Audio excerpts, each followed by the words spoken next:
Iran, a country with an ancient past and ambitions that make the world uneasy.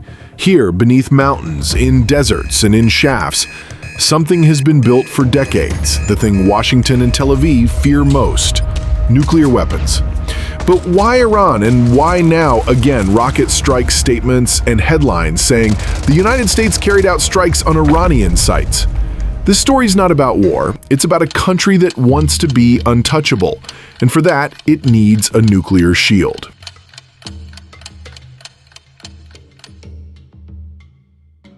The nuclear club, an elite with a button. There are only 9 countries that officially possess nuclear weapons: the United States, Russia, China, the United Kingdom, France, India, Pakistan, Israel, and North Korea.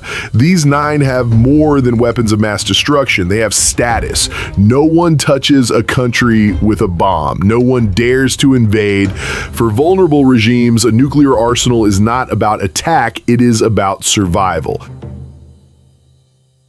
North Korea, a survival manual, a country short on food with the internet largely cut off, with electricity on a schedule, yet no one dares bomb it because it has missiles. In 2006, North Korea conducted its first nuclear test, and since then there have been no interventions. The United States, Japan, and South Korea can protest all they want, but they do not touch it. Iran understands this very well.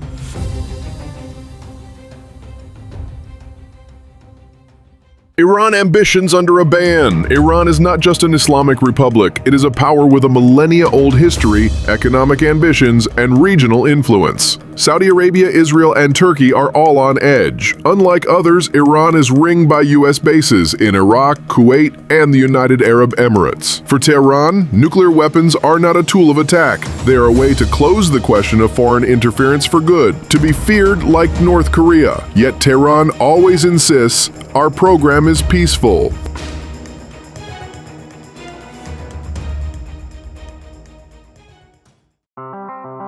The Shah and the West, how it began.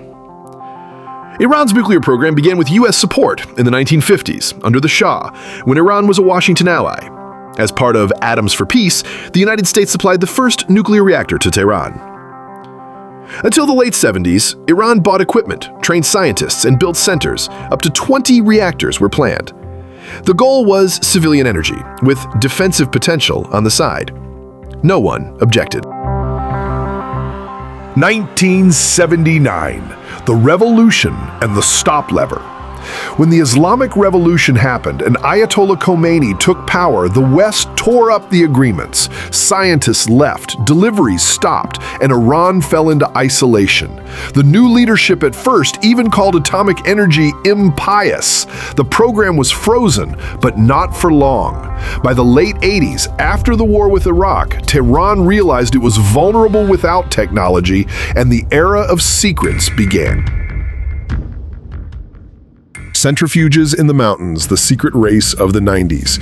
In the 1990s, Iran rebuilt its nuclear program in secret. An underground enrichment plant was constructed at Natanz. Centrifuges, hardened bunkers, false facades. In Antarctica, a yellow cake plant. Iran did not notify the International Atomic Energy Agency, spelled IAEA. When the sites were revealed, the world was shocked. The country was close to making a bomb.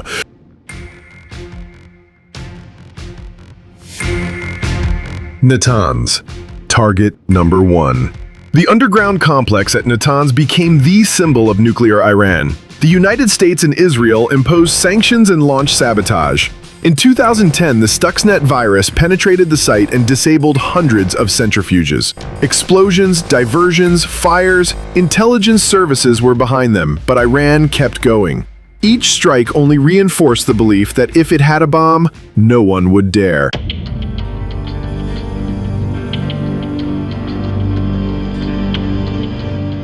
The 2015 deal and the crash after Trump.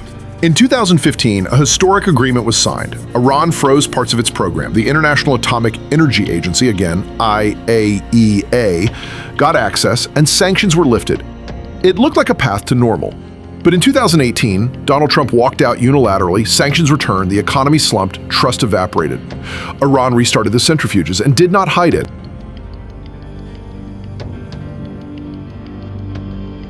2020, the killing of Fakhrizadeh. On November 27, 2020, Mohsen Fakhrizadeh, the program's chief scientist and architect, was killed. According to intelligence, Israel carried out the operation. A remote-controlled sniper system worked without agents on site. The message was clear: we know who you are, and we can reach you. Instead of slowing down, the opposite happened. Fakhrizadeh became a martyr, the program a sacred duty. Facilities went deeper, security tightened, resolve hardened. 2024 to 2025, Iran steps out of the shadows.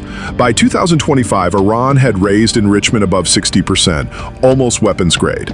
Next-generation centrifuges were installed under the Zagros Mountains. The Fordo and Isfahan complexes expanded. Satellites showed round-the-clock activity. The IAEA complained it no longer had access. Israel sounded the alarm. The United States threatened. Iran replied, "We are not afraid."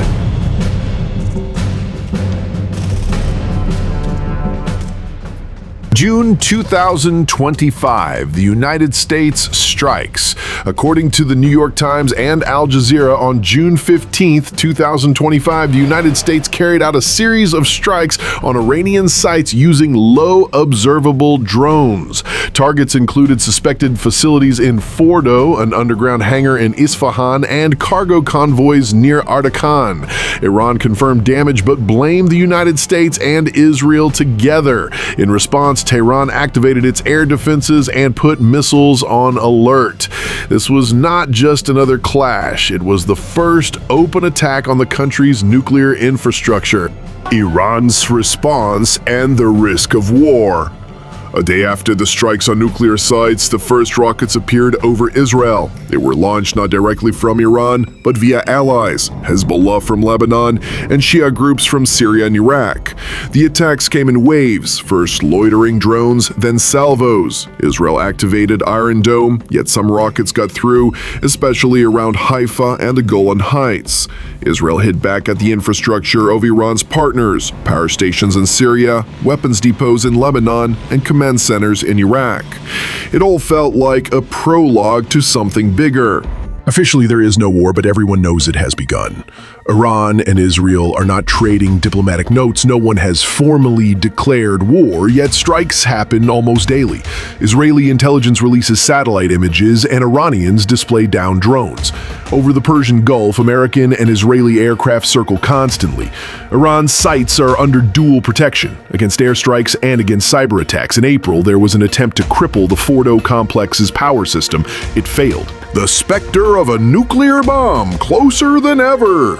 Media say Iran has everything but the last step: enriched uranium, a scientific base, and delivery systems. What remains is assembly, and that is the moment everyone fears.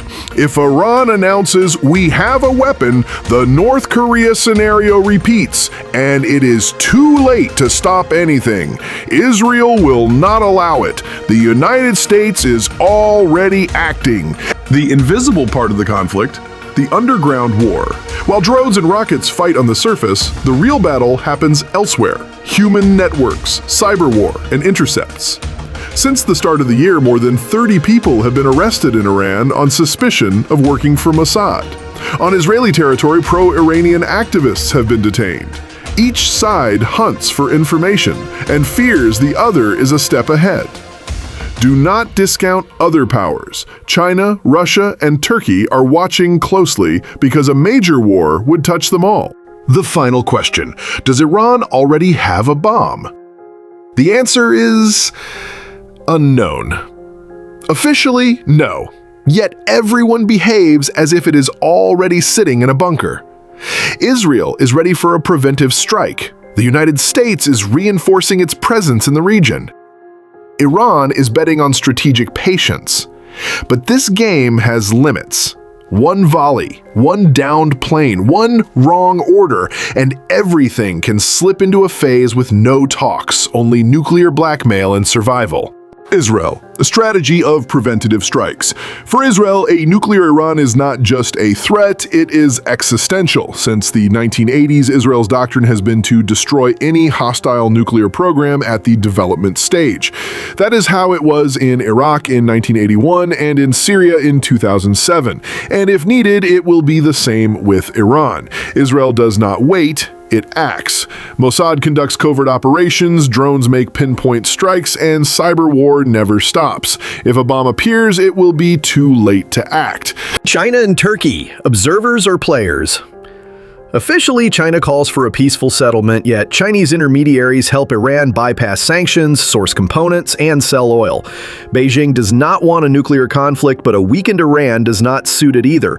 Turkey walks a fine line too. A NATO member with anti-Western rhetoric, Ankara condemns strikes on Iran, but does not block U.S. use of bases in the region. In this conflict, there are no neutrals.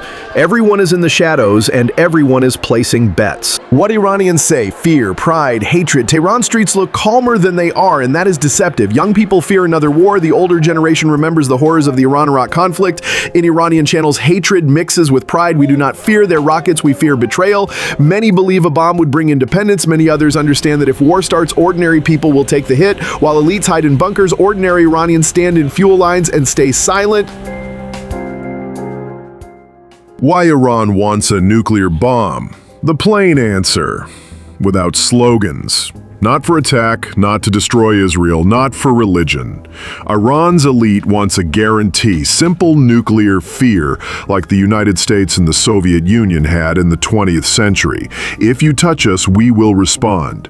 Iran saw what happened to Iraq, Libya, and Syria. They gave up weapons and were destroyed or dragged into chaos. In Tehran, that is called a lesson from history.